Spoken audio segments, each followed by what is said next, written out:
BSS creation சார்பாக அனைவருக்கும் இனிய வணக்கம். இன்னைக்கு கல்கி ரா கிருஷ்ணமூர்த்தி அவர்கள் எழுதிய சிவகாமியின் சபதத்தில் 3வது பாகத்தில் 28வது அத்தியாயத்தை பார்க்கலாங்க. தலைப்பு பட்டிக்காட்டு பெண்.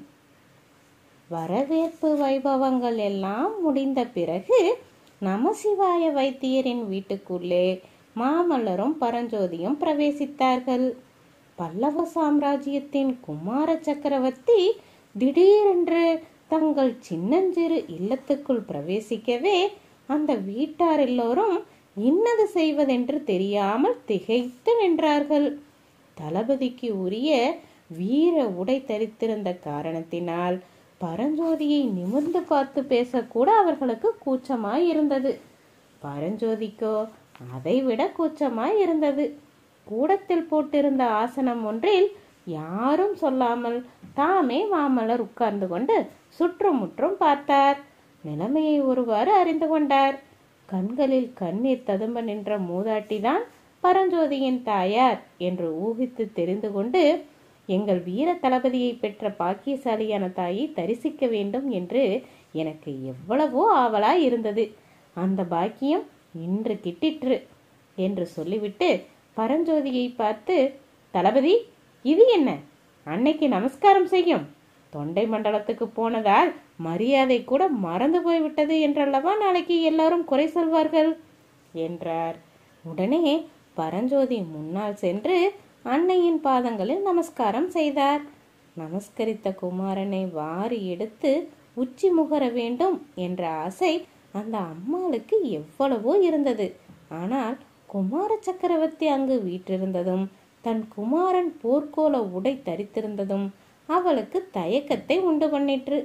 பிறகு நமசிவாய வைத்தியருக்கும் பரஞ்சோதி நமஸ்காரம் செய்துவிட்டு திரும்பி வந்து மாமல்லரின் பக்கத்திலே அமர்ந்து உச்சி மோட்டை பார்த்தார். நமசிவாய வைத்தியர் மாமல்லரை நோக்கி, இந்த குடிசைக்கு தாங்கள் வந்தது எங்களுடைய பாக்கியம் என்றார். மாமல்லர் அவரை நோக்கி, ஓஹோ, நமசிவாய வைத்தியர் என்பது தாங்கள் தானோ? தங்களுக்கு ஓர் எச்சரிக்கை செய்ய விரும்புகிறேன். தங்கள் குமாரி என் சிநேகிதரை ரொம்பவும் பயப்படுத்தி வைத்திருக்கிறார் போல இருக்கிறது. அதோ அந்த கதவண்டை நிற்பவள் தானே தங்கள் புதல்வி? பார்த்தால் வெகு சாதுவாக தோன்றுகிறார். ஆனால் பல்லவ சைனியத்தின் தலை சிறந்த தளபதியை, வாதாபியின் யானைப்படையை சிதறடித்த தீரரை, கங்க நாட்டானையும் பாண்டியராஜனையும் புறமுதுகிடச் செய்த மகாவீரரை ரொம்பவும் பயப்படுத்தி இருக்கிறார். இனிமேலாவது அப்படியெல்லாம் செய்ய வேண்டாம் என்று தங்கள் குமாரியிடம் சொல்லுங்கள். பரஞ்சோதியை இங்கே அழைத்து வருவதற்கு நான் என்ன பாடுபட வேண்டி இருந்தது தெரியுமா? கையை பிடித்து பலாத்காரமாய் அழைத்து வர வேண்டியிருந்தது. அம்மா, தாங்களே கேளுங்கள், தங்கள் புதல்வர் இங்கு வரமாட்டேன் என்று பிடிவாதம் பிடித்தாரா இல்லையா என்று கேளுங்கள் அம்மா என்று மாமல்லர் கூறிய போது பரஞ்சோதியின் அன்னை மகனை அன்பும் கர்வமும் ததும்பிய கண்களால் பார்த்து, குழந்தாய், மாமல்லர் பிரபு சொல்வது உண்மையா? எங்களை எல்லாம் வந்து பார்க்க உனக்கு பிடிக்கவில்லையா என்றாள். ஆமம்மா, பல்லவகுமாரர் உண்மையை தவிர வேறு எதுவும் சொல்வதில்லை. ஆனால் ஏன் எனக்கு இங்கு வந்து உங்களை எல்லாம் பார்க்க பிடிக்கவில்லை என்று அவரையே கேளுங்களேன் என்றார் பரஞ்சோதி. அன்னை கேட்க வேண்டும் என்று வைத்துக் கொள்ளாமல் மாமல்லரே சொன்னார். தங்கள் அருமை மகன் காஞ்சிக்கு போய் கல்வி கற்று புலவராக திரும்பி வருகிறேன் என்று தங்களிடம் வாக்குறுதி கூறிவிட்டு புறப்பட்டாராம். அந்த வாக்கை நிறைவேற்ற முடியவில்லையாம். போன போது எப்படி போனாரோ அப்படியே திரும்பி வந்திருக்கிறார். அதனால் உங்களை எல்லாம் நிமிர்ந்து பார்க்கவே வெட்கமாய் இருக்கிறதாம். எப்படி இருக்கிறது கதை? இவ்விதம் மாமல்லர் சொன்னதும் பரஞ்சோதியின் தாயார் மகனுக்கு அருகில் வந்து உட்கார்ந்து அவனுடைய முதுகை தடவி கொடுத்து கொண்டே, அப்பா, குழந்தாய், நீ படித்தால் என்ன, படிக்காவிட்டால் என்ன, ஏதோ சிவபெருமான் அருளால் நீ உயிரோடு நல்லபடியாய் திரும்பி வந்தாயே, அதுவே எனக்கு போதும்.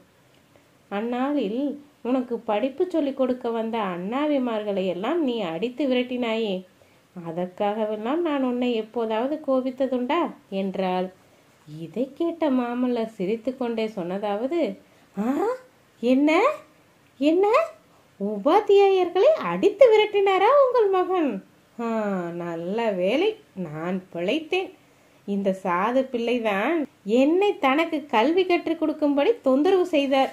அவர் சொல்வது உண்மை என்று எண்ணிக்கொண்டு நான் பாடம் கற்பிக்க ஆரம்பித்திருந்தேனானால் என்னையும் அப்படித்தானே அடித்து துரத்தி இருப்பார். பிழைத்தேன் என்று சொல்லி மீண்டும் சிரித்தார் நரசிம்மவர்மர். பரஞ்சோதி அவரை பரிதாப நோக்குடன் பார்த்து கூறினார், பிரபு, இது ஏதோ சிரிப்பதற்குரிய விஷயமாக நினைக்கிறீர்கள். உண்மையில் அப்படியல்ல. காக்கைக்கு தன் குஞ்சு பொன் குஞ்சு. ஆகையால் என் தாயார் நான் கல்வி கல்லாமல் திரும்பி வந்திருப்பதை பொறுக்கிறாள். ஆனால் என் மாமாவை கேளுங்கள். படிப்பில்லாத இந்த மூடனுக்கு அவர் தமது மகளை கட்டி கொடுப்பாரா என்று கேளுங்கள். நமசிவாய வைத்தியரும் அந்த பரிகாச பேச்சில் கலந்து கொள்ள எண்ணி, என்னை கேட்பானேன், கல்யாணம் பண்ணி கொள்ள போகிற பெண்ணையே கேளுங்களேன். அவளுக்கு சம்மதமாய் இருந்தால் எனக்கும் சம்மதம்தான் என்றார். அச்சமயம் ஏதோ கதவு திறந்த சத்தம் கேட்கவே எல்லாரும் அந்த பக்கம் நோக்கினார்கள். உமையால் கதவை திறந்து கொண்டு உள்ளறைக்கு போய்கொண்டிருந்தாள். எல்லாரும் சேர்ந்து பரிகாசம் செய்தால் குழந்தை என்ன செய்வாள் என்று உமையாளின் தாயார் முணுமுணுத்தாள். பிறகு நமசிவாய வைத்தியர் சக்கரவர்த்தி குமாரரை பார்த்து, பரஞ்சோதியின் பராக்கிரம செயல்களை குறித்து அடிக்கடி கேள்விப்பட்டு கொண்டுதான் இருக்கிறோம். அவனால் இந்த சோழ நாடே பெருமை அடைந்திருக்கிறது. மறுபடியும் இந்த பக்கம் எப்போது வருவானோ என்னவோ என்று எல்லோரும் ஏக்கப்பட்டு கொண்டிருந்தோம். ஏதோ எங்கள் அதிர்ஷ்டம், இவ்வளவு சீக்கிரத்தில் அவன் இங்கு வரலாயிற்று. அவனோடு தாங்களும் விஜயம் செய்தது எங்கள் பூர்வ ஜென்ம தவத்தின் பலன் என்றுதான் சொல்ல வேண்டும். புவிக்கு அரசராகிய தாங்கள் வந்திருக்கும் சமயத்தில் நாவுக்கரசர் பெருமானும் இவ்வூருக்கு வந்திருக்கிறார். இப்பேற்பட்ட நல்ல சந்தர்ப்பம் மறுபடி எங்கே கிடைக்கப் போகிறது? இப்போதே ஒரு நாள் பார்த்து சுப முகூர்த்தத்தில் விவாகத்தை நடத்தி விடுவோம். உமையாலையும் உங்களுடனேயே அழைத்து கொண்டு போய்விடுங்கள் என்று நமசிவாய வைத்தியர் கூறி நிறுத்தினார். அப்போது மாமல்லர், பார்த்தீரல்லவா தளபதி, எப்படியும் உமக்கு கல்வி கற்பித்து புலவராக்கி விடுவது என்று வைத்தியர் தீர்மானித்திருக்கிறார் என்று தெரிகிறது. வேறு எந்த உபாயமும் பயன்படாமல் போகவே அவருடைய மகளை கொண்டே உமக்கு கல்வி போதிக்க தீர்மானித்திருக்கிறார். ஆஹா, கடைசியாக நீர் அடித்து துரத்த முடியாத உபாத்தியாயர் ஒருவர் உமக்கு ஏற்பட போகிறார் அல்லவா என்றதும் ஸ்திரீகள் உட்பட எல்லோரும் கொல் என்று சிரித்தார்கள். பிறகு குமார சக்கரவர்த்தி நமசிவாய வைத்தியரை பார்த்து, ஐயா, அதெல்லாம் முடியாது. பல்லவ சாம்ராஜ்யத்தின் வீர தளபதிக்கு தலைநகரத்திலே சக்கரவர்த்தியின் முன்னிலையிலே தான் கல்யாணம் நடைபெற வேண்டும். இது என் தந்தையின் ஆக்ஞை. காஞ்சிக்கு நாங்கள் போன உடனே ஆள் விடுகிறோம். எல்லோரும் வந்து சேருங்கள். இன்னும் ஒரு விஷயமும் சொல்லி வைக்கிறேன்.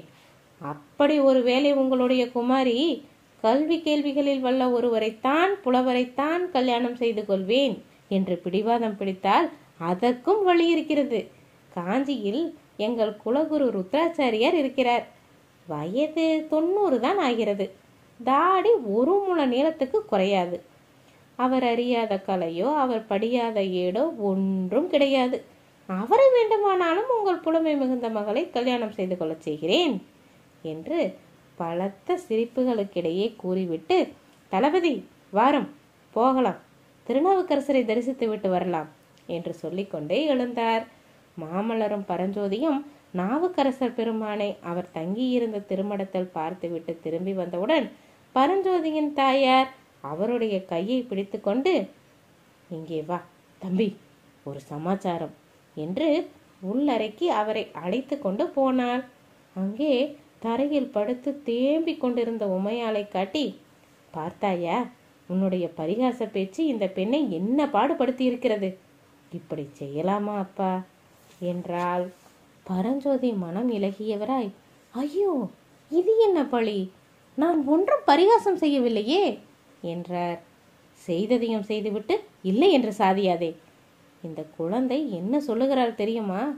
நீ காஞ்சி பட்டணத்துக்கு போய் அரண்மனை உத்தியோகமும் சக்கரவர்த்தியின் சிநேகிதமும் சம்பாதித்து கொண்டாயாம். இந்த பட்டிக்காட்டு பெண்ணை கல்யாணம் செய்து கொள்ள உனக்கு இஷ்டம் இல்லையாம். அதனாலே தான் இப்படி எல்லாம் பேசுகிறாயாம். ஐயோ, அப்படி இல்லவே இல்லையம்மா. இல்லை என்றால் நீயே இந்த பெண்ணுக்கு சமாதானம் சொல்லி தேற்று. நான் எவ்வளவோ சொல்லியும் இவள் கேட்கவே இல்லை என்று கூறிவிட்டு பரஞ்சோதியின் தாயார் வெளியேறினாள். அன்னையின் கட்டளையை சிரமேற்கொண்டு பரஞ்சோதி உமையாளை தேற்றத் தொடங்கினார். ஆனால் உமையால் அவ்வளவு சீக்கிரம் தேறுகிறதாக காணவில்லை. வெகு நேரம் பரஞ்சோதி தன்னை தேற்ற வேண்டும் என்று அவள் ஆசைப்பட்டதாக தோன்றியது. தேறுவது போல் ஒரு கணம் இருப்பாள், மறுகணத்தில் மறுபடியும் விம்மவும் விசிக்கவும் தொடங்கி விடுவாள். உமையால் பட்டணத்து நாகரிகம் அறியாத பட்டிக்காட்டு பெண்தான். ஆன போதிலும் தன்னுடைய மனோரதத்தை நிறைவேற்றிக் கொள்வதற்கு உபாயம் அவளுக்கு தெரிந்திருந்தது. பரஞ்சோதி சீக்கிரம் வெளியில் போவதற்கு முடியாத வண்ணம் வெகு நேரம் தன்னை தேற்றிக்கொண்டே இருக்க வேண்டிய அவசியத்தை அவள் உண்டு பண்ணி கொண்டிருந்தாள். எவ்வளவு நீளமான நாடகத்துக்கும் ஒரு முடிவு உண்டு அல்லவா? அவ்விதம் இந்த பொய் சோக நாடகத்துக்கும் முடிவான மங்களம் பாட வேண்டிய சமயம் வந்தபோது உமையால் பரஞ்சோதியிடம் சத்தியம் வாங்கி கொண்டாள். தன்னையே அவர் மணந்து கொள்ள வேண்டும் என்பதாகத்தான். அவ்வாறு சத்தியம் செய்து கொடுத்த பின் பரஞ்சோதி கூறினார், ஆனால் உமா, ஒன்று சொல்கிறேன், நம் கல்யாணம் உன் தந்தை சொன்னது போல் அவ்வளவு சீக்கிரமாக நடைபெறாது. வெகு காலம் நீ காத்திருக்க வேண்டியிருக்கலாம். என் சிநேகிதர் மாமல்லருக்கு எப்போது திருமணம் நடக்கிறதோ அப்போதுதான் நமது கல்யாணமும் நடைபெறும். அவருக்கு முன்னால் நான் இல்லறத்தை மேற்கொள்ள மாட்டேன். தங்களுக்காக அவசியமானால் யுக யுகமாக வேண்டுமானாலும் காத்திருக்கிறேன் என்றாள் உமா. இதோட 28வது அத்தியாயம் முடிஞ்சிருச்சுங்க. இனி அடுத்தடுத்த அத்தியாயங்கள்ல சந்திக்கலாம். நன்றி.